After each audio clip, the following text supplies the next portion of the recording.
Steven, do you think this video is gonna get me in trouble? Jared Polin, FroKnowsPhoto.com, and this is a preview of the brand new Nikon Z6 III. Now, let me just say something that Nikon told us. It's not the Z6 III, it's officially the Z6 III. Now that we got that really important news out of the way, we went hands-on with this camera in the real world for 2 days. What did I photograph? We went out to a Muay Thai boxing gym to get some of those boxers training, took it out to a park with permission to photograph 2 kids running around, and of course, took it out to a Philadelphia Phillies game, which so happened to be in the rain, to see how the camera handled there. And if it can handle autofocus in that pro situation, then Nikon might have a winner on their hands, but you'll have to stay tuned till we get to the autofocus section to see how well it did. Now, keep in mind that we're using a pre-production camera. Nikon says that it has pre-production firmware, even though when I looked at it, it said 1.0. They still say that it may still be updated, but this is not a review because of that. We will get to a review later down the road when we get actual production units in our hands. Now, a few more housekeeping notes before we get to the actual specs of the camera, the outside and the inside. All B-roll that you're seeing out on location was shot with the Z6 III. Now what you're seeing here in the studio, since we don't have a Z6 III in hands anymore, is being shot with the Canon EOS R5, which is what we've been using for years in the studio with fantastic results. You're also gonna see exactly what I saw when I looked through the camera because we're able to record the electronic viewfinder, and on top of that, I am able to open the RAW files in Adobe Lightroom already, so I could see the RAW files. I'm not allowed to share them with you because Nikon won't let us, but I was able to open them and edit them, which is much better than shooting JPEGs. Now let's start with the outside of the camera. The shape of the camera is very similar to that of the Z6 II, but it is slightly thicker. Now it does mimic the Z8 more so than the Z6 Mark II. It has a smooth shape of an EVF, and just like the Z8, it does have a Z on the front of the camera. It doesn't say Z6 III, but the Z6 III is on the top of the camera. Now the back of the camera is nearly identical to the Z6 II. There's pretty good parity across the board between the Z6s and the Z7s and the 8 and the Z9. It is all very similar when you look at the back of the camera. Now moving on to the EVF, Nikon says that it is the world's brightest electronic viewfinder. The specs for it are 5.76 million dots. It's an OLED display that gives you 120 frames per second refresh rate, and it is 33% brighter than the Z9. The Z9 has 3,000 nits of brightness, and this camera, 4,000 nits of brightness. It was so bright that Steven almost needed to wear sunglasses when he was shooting with it. And to put that into perspective, Sony's a7 IV only has 700 nits of brightness. It's like darker, because 4,000 is greater than 700 because of math. Now with the Z6 II, when you would go to shoot vertical and you're looking through the electronic viewfinder, the information would not rotate. It rotated in the Z8 and the Z9, and it now rotates in the Z6 III. That's not like a major thing, but when you get used to the info rotating and you don't have to look at it vertically on your camera, it really comes in handy, so that is a nice little addition. In terms of the LCD screen, you have a 3.2-inch vari-angle screen, which is very similar to what you find in the Nikon ZF, but it is not flush to the back of the camera. I'm still not a fan of this when I'm trying to shoot high or shoot low, and you can see why. It doesn't get flush to the back of the camera, meaning it's on some sort of angle, which makes it much more difficult to get your line straight when you're holding it above your head because it's off to the side. It's very similar to what the issue is with Canon. I'm not a big fan of that. I would like to see something similar to what the Z9 has, because that can flip down or flip up and still get your lines straight. With that being said, I did use it when I was on the ground in the Muay Thai gym, but it was easier to do it vertically than if I tried to do a horizontal. So there's that. Flipping it out that way worked for vertical. monofocal. Now, one thing that we did notice is there was a slight color difference between the electronic viewfinder and the LCD screen. So if that's going to be in the final production models, you just need to be careful when you're setting your white balance if you're shooting video and you're using the EVF or you're using the LCD screen. Just notice they might be slightly different, at least in the versions that we were using. The Z6 III now incorporates a full HDMI port, which is much nicer because it doesn't feel like you're gonna pull out that HDMI cable when you're out shooting versus the old one that the Z6 II had. Now, what this camera doesn't have is a digital hot shoe. I'm not sure what Nikon is doing here because the Z9 doesn't have it, and just about every consumer camera in this day and age from Canon and Sony incorporates a digital hot shoe. Is it a deal breaker? The answer is no, but when it comes to shooting video and being able to put a microphone right on the camera and have it digitally pass the information through and not use a cable, well, that makes it much easier. So I'm not sure why they still haven't gone with a digital hot shoe. Let me jump in here real quick and say, would you like me to send you a free guide to capturing motion in low light situations? Well, if you said yes, just look for this orange box over on froknosphoto.com, put your name, email address in it, hit send it, and I'm gonna send you that guide for free. Now let's get to the inside of the camera, which is really what matters, and let's start with the image sensor. We have an all-new 24.5 megapixel partially stacked sensor. Yes, you heard that correct. It is a partially stacked sensor. It's not Z8 and Z9, which is fully stacked, which gives you all of those fast readout speeds and faster autofocus. But with this, they were able to use a partially stacked design. Even though it's 24.5 megapixels, which is the same as what you found before, it's different because it's a partially stacked sensor. And because it's a partially stacked sensor, Nikon says that it has the fastest scan rate of a full-frame camera under $4,000. They say that it's 3.5 times faster than that of the Z6 II, which was at 39 milliseconds. So 3.5 times faster of a readout speed is a big deal when it comes to shooting with the electronic shutter and being able to almost freeze a ball or a swinging bat or a golf club. The faster the readout speed, the closer you get to what a regular shutter is capable of doing. The Z9 and the Z8, they're exactly the same, so fast that you really don't see any issues. And the fact that this one is the fastest of any camera under $4,000 is a pretty big deal, and that's why it's cool they put a partially stacked sensor. To put it into even more perspective and to compare it to some Canon cameras, the R8 and the R6 II have the same exact sensor, and that has a 14 millisecond readout speed, which is fully usable, and I've used it in a lot of sporting situations, but you will get some bowing of a ball coming in at 14 milliseconds. Well, the Z6 III is faster than that. So when you're shooting action at 20 frames per second with the electronic shutter, you have less of a chance of getting warbled backgrounds or bowing in the images that you're capturing. Now, when I say 20 frames per second, that's 20 frames per second with the electronic shutter shooting RAW. It's not limited to just JPEG, so you are squeezing out a ton of frames per second with the electronic shutter with not a lot of rolling shutter going on there. Now, you can max out at 1/16,000th of a second, which is better than 1/8,000th. I would like to see it go to 1/64,000th of a second, but the fact that you can do 1/16,000th of a second is nice that it's there.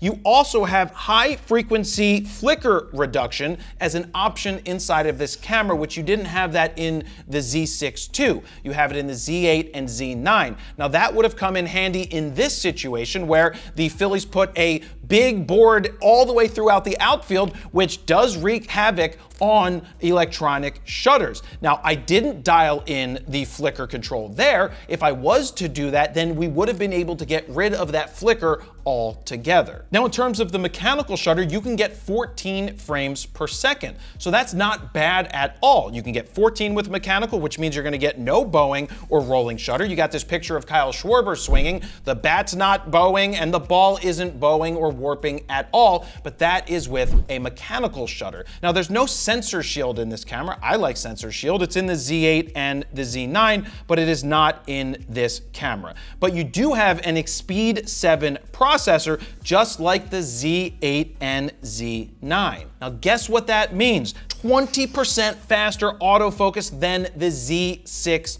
II.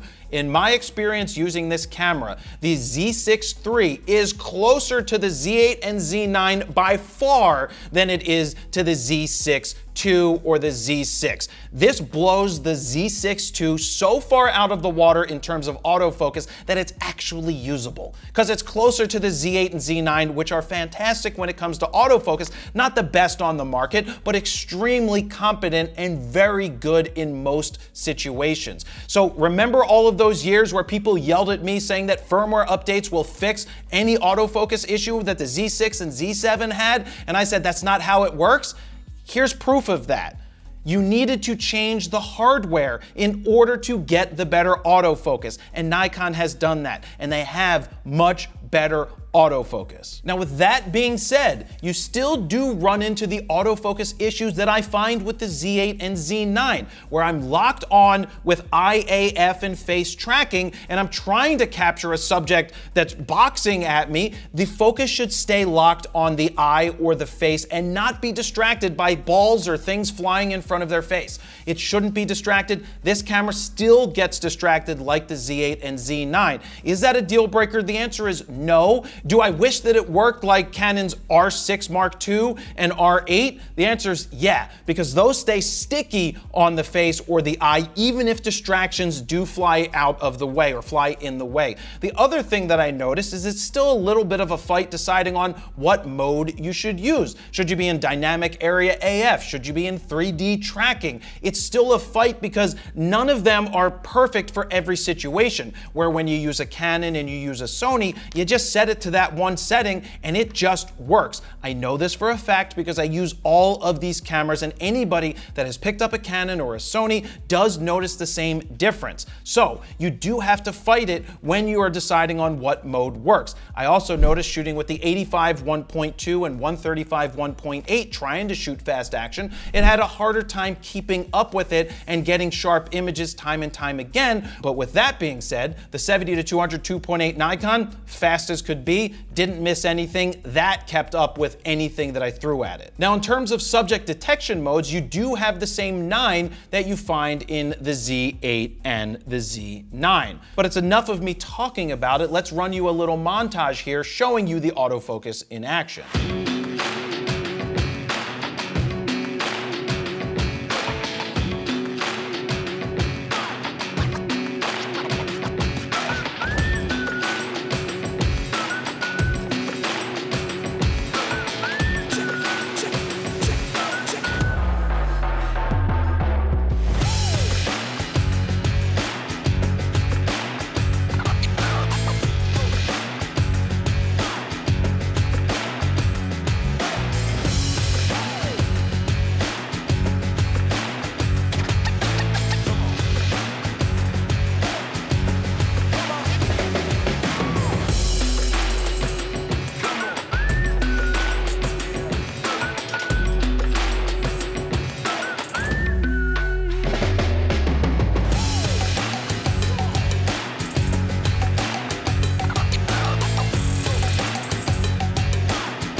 So as you can see, the autofocus is pretty good, but you can see that it gets caught up in certain situations.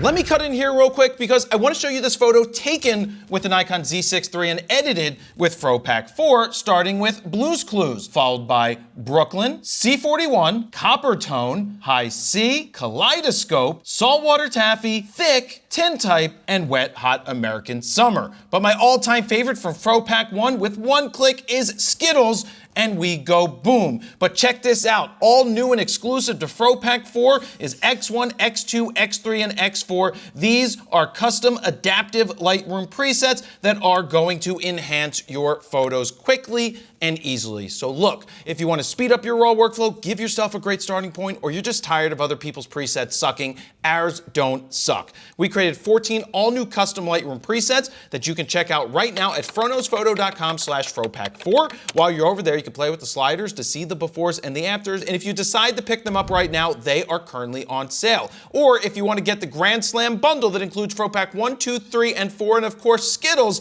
you can save even more. Now, let's get back to the video.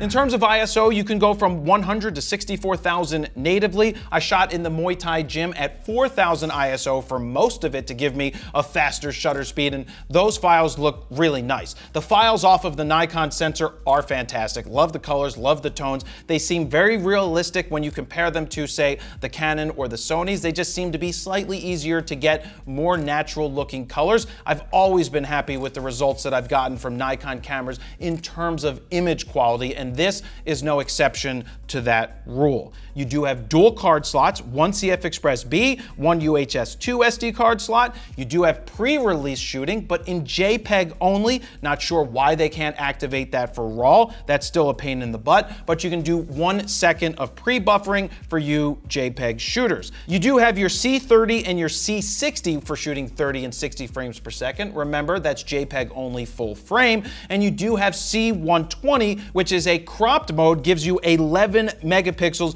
but you do get 120 frames per second there. For those who want to use pixel shift, you have a 96 megapixel pixel shift option. Now here's something we couldn't test out just yet because it wasn't ready at the time we were testing the camera, is that you have a new camera to cloud connectivity where you can upload JPEGs and RAWs while you're shooting, as long as you have a good Wi-Fi connection, right to Dropbox or Google Photos. This is really good to have, and I think a lot more cameras are adding it as they come out. Now, Nikon is doing something here that you do need to have Nikon NX software to do. You can upload image recipes to this camera. Think of them as presets that you can build outside of the camera in the software to then put into the camera and just have right there on your JPEGs. But I still think that you're better off tweaking your files after the fact and not baking anything in to the JPEG files. Now let's move on to the video features, which are actually pretty good. Now keep in mind that there is nothing from Red camera inside of this Z6 III. So when Nikon bought Red, it was after this camera was probably already fully developed, so you don't see anything from Red incorporated into this camera, but Nikon threw a lot of video features at this camera. Now we shot everything in 4K 24p, which is oversampled from 6K. You can do 6K up to 60p in NRAW video, which is only compatible with DaVinci Resolve, so you can't edit it with anything else as of right now. You can do 6K up to 30p ProRes RAW. You can do 5.4K up to 60p.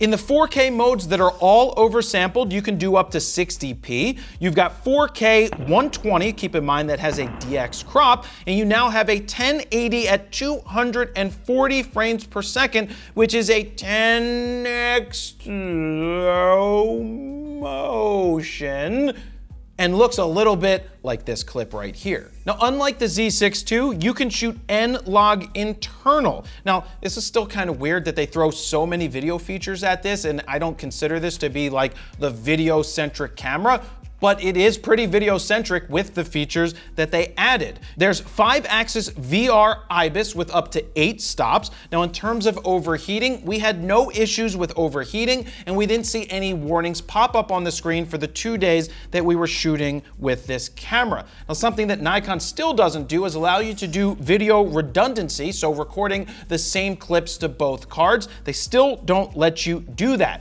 Now, in terms of autofocus for video, it was very good, but you you still run into the same issues that we've run into in the past, where we've got some of that hunting, where you can see the autofocus does this little hunting pulsing type of thing. And also, sometimes you get sticky on the background, and if it's sticking to the background, it doesn't then find the subject that is right in front of you. I noticed that with stills again, but this is just the nature of the Nikon system. And one other thing that Nikon added here is a line-in input. So if you're recording from a soundboard, or you're one of those religious groups and you're at church and you want to put the audio right into the camera, you can now do that directly from a soundboard. And now let's talk about the price. The Z6 II, when it came out, was $2,000, and this is now $500 more. The Z6 III is $2,500, and that is not bad for what you are getting in this camera. It offers you so much that I already mentioned. Keep in mind, firmware updates aren't the thing that will make your Z6 II any better.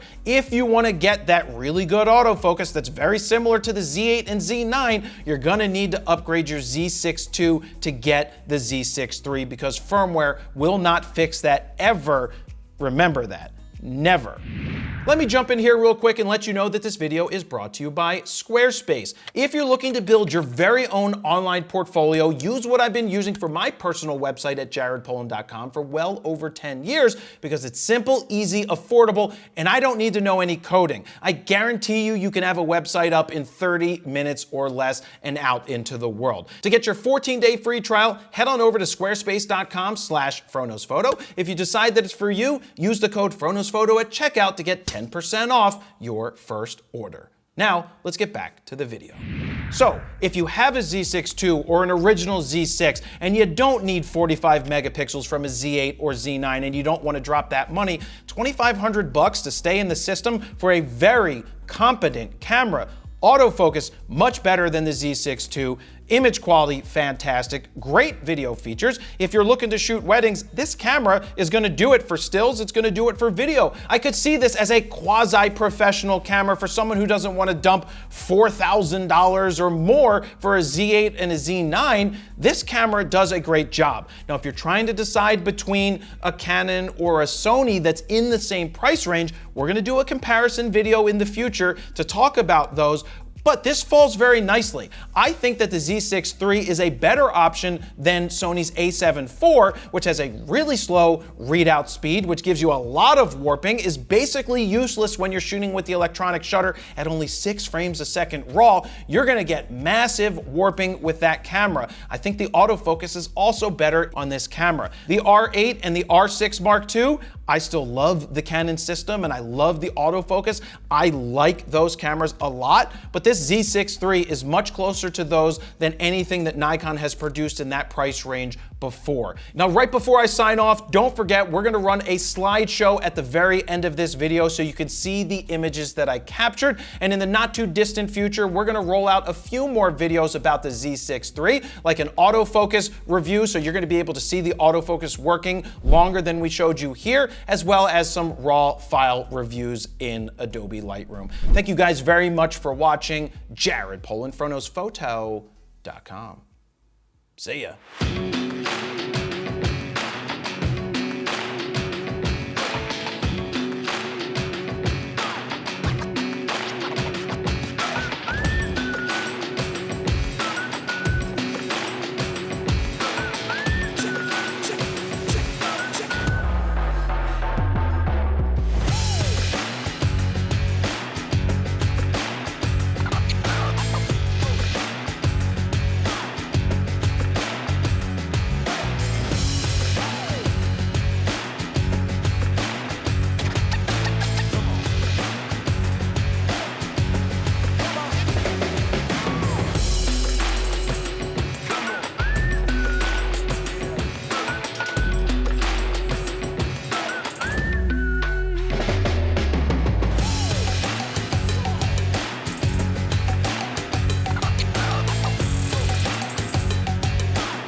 me.